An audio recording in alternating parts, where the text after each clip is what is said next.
Assalamualaikum warahmatullahi wabarakatuh. Saya Iqmal Maulana. Di sini saya akan menjelaskan terkait fatwa dalam lintasan sejarah tasyrik.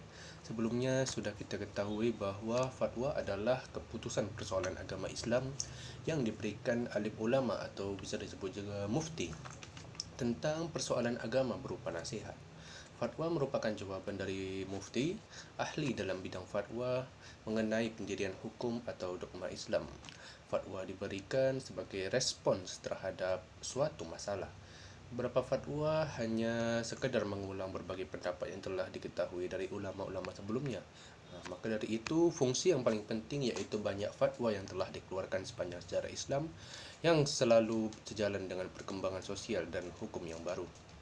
Seperti yang kita ketahui bahawa sahabat Nabi memiliki jumlah yang sangat banyak dan mempunyai kedudukan dan prestasi yang berbeza satu sama lain, terutama kemampuan para sahabat dalam melakukan penalaran dan ijtihad.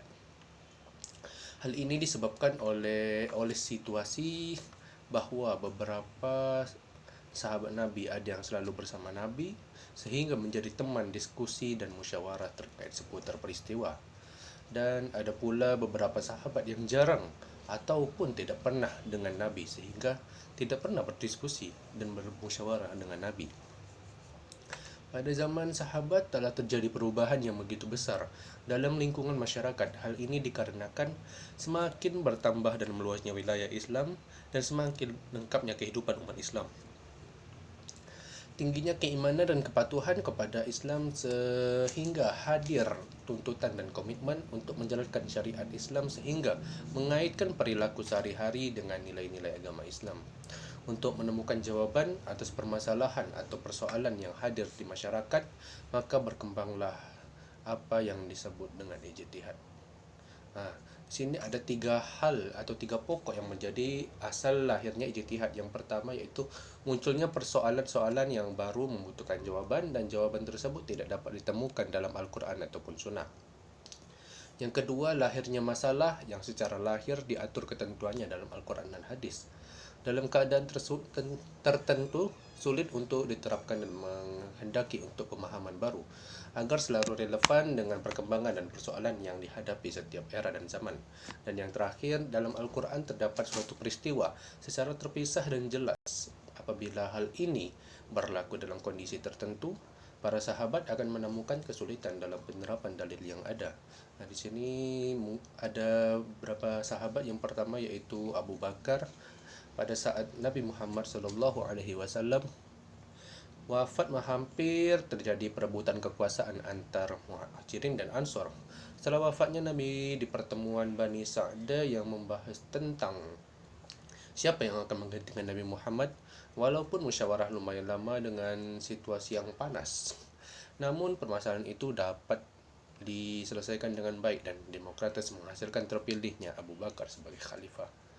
3 tahun Abu Bakar menjadi khalifah. Selama khalifahannya pula dia disibukkan dengan penumpasan kaum murtad, nabi palsu iaitu Musailama Al-Kadzab, dan penumpasan mereka yang tidak mau membayar zakat.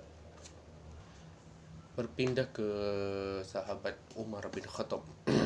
Terjadinya kemajuan besar pada zaman kekhalifahan Umar bin Khattab yang sebagian terlihat dari semakin luasnya wilayah yang berpenduduk muslim yang tidak hanya mencakup jazirah Arab tetapi juga dapat menembus luar jazirah, misalnya Yaman, Mesir, Syria dan lain-lain. Semakin luasnya Islam, semakin banyak juga bangsa lain yang masuk ke dalam Islam. Maka semakin kompleks juga persoalan yang muncul dan memerlukan jawaban atas persoalan tersebut. Terkadang persoalan yang muncul tidak ditemukan jawabannya dalam Al-Quran maupun hadis, atau mungkin ada jawaban dia dalam Al-Quran dan hadis akan tetapi tidak relevan dengan kondisi dan situasi atas persoalan yang muncul. Umar meminta kepada sahabat untuk fokus pada persoalan-persoalan tersebut agar persoalan tadi dapat diselesaikan dan terselesaikan. Selanjutnya yaitu sejarah fatwa di Indonesia atau masuknya fatwa ke Indonesia.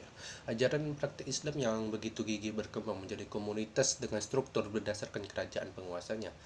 Dalam konteksnya itu, ulama sebagai tokoh sentral. Pemberian fatwa mungkin tidak hanya berlaku pada perselisihan, tapi juga pada perselisihan sekuler. Raja, di sini ada raja sebagai kepala negara pada saat itu, secara konsisten meminta nasihat dari para ulama ketika memutuskan apakah akan melanjutkan suatu isu. Nah, tugas ulama ini dari berbagai variasi pergerakan perjuangan menghasut dan memobilisasi mayoritas peran ulama pada masa pra-kemerdekaan. Pergerakan perjuangan menghasut dan memobilisasi menunjukkan hal ini betapa strategisnya suara Islam, hubungan Islam dengan fatwa. Hubungan dengan fatwa tersebut mulailah dengan mudahnya ulama melakukan perjuangan pada zaman ini. Salah satu dalam pengaruh ulama dan pandangan masyarakat sehingga ketika fatwa atas penjajah semakin menambah motivasi perjuangan. Muhammadiyah dan NU merupakan sebagian dari beberapa contoh organisasi massa yang mempunyai fokusnya atau lingkupnya pada agama yang turut memajukan penyebaran Islam di Indonesia dengan mengeluarkan berbagai fatwa dan keputusan-keputusan terkait dengan persoalan yang lahir di lingkungan masyarakat. Itu saja yang dapat saya sampaikan. Mohon maaf bila ada lebih dan kurang.